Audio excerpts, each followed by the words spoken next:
আমার মতে ঢাকা শহরের মতো নোংরা শহর মনে হয় না বাংলাদেশ আর কোথাও আছে। মানে হয়তো আপনার কাছে ঢাকা শহর ভালো লাগতে পারে, খুবই জঘন্য একটা শহর ঢাকা শহর। মসজিদ থেকে নামাজ পড়ে বাড়িছেন একটা পবিত্র মন নিয়ে, রাস্তায় বেরোইছেন, মনটা আর পবিত্র থাকবো না, শান্ত থাকবো না। কারণ কি জানেন, বেহায়াপনা, মানে ঢাকা শহরে এত পরিমাণ বেহায়াপনা, অশ্লীলতা। অশ্লীলতাকে মানে মডার্ন, এটা একটা আধুনিকতার নামে চালানোর চেষ্টা করতেছে। আসলে অশ্লীলতাকে আধুনিকতা নামে প্রমোট করাইতেছে, এটা আধুনিকতা। এটা মানে আমরা উন্নতি করছি, আমরা উন্নতির দিকে যাইতেছি। খুবই জঘন্য ভাই, খুবই জঘন্য।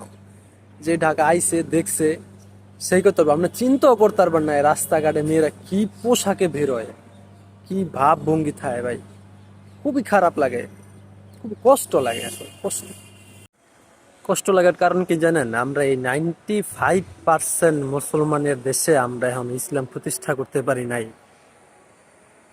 আসলে আমরা কোন সভ্যতায় আছি, আমরা আসলে কোন সভ্যতা বাস্তবায়ন করতেছি।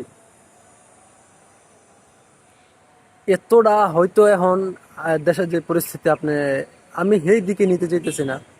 আমি এখন দেশের পরিস্থিতি বাদ দেয়া আপনার ধর্মীয় চিন্তার দিক দিয়ে, ধর্মীয় চেতনার দিক দিয়ে চিন্তা করেন। আসলে কি চলতেছে, আসলে এটি কোনো মানুষের কাজ না, এটি কোনো ভালো ভদ্র কোন সভ্য মানুষ হইতে পারে না।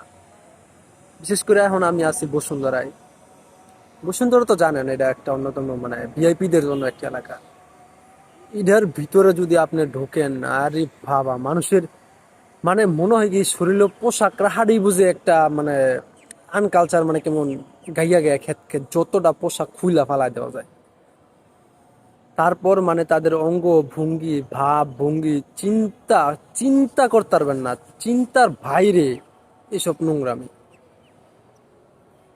খুবই আপনি মানে আপনার ভিতরে যদি, আমার কথা বলি না, আপনার ভিতরে যদি ইসলামের জন্য কোনো ভালোবাসা থাকে, অথবা মানে একটু যদি চান যাতে দেশটা পরিবর্তন হোক, আর যদি একটু দেশটা নিয়ে চিন্তা করেন আসলে আমাদের সভ্যতা কোন দিকে যাইতেছে, তাহলে আপনার মানে খুবই কষ্ট লাগবে। আসলে এই মনো সভ্যতা হইতারে হয়তো আমি আগে শুনতাম মানুষ বলতো, যাই হোক, কিন্তু এখন এই যে নিজের চোখে দেখে এটা বিশ্বাস করার মতো না ভাই।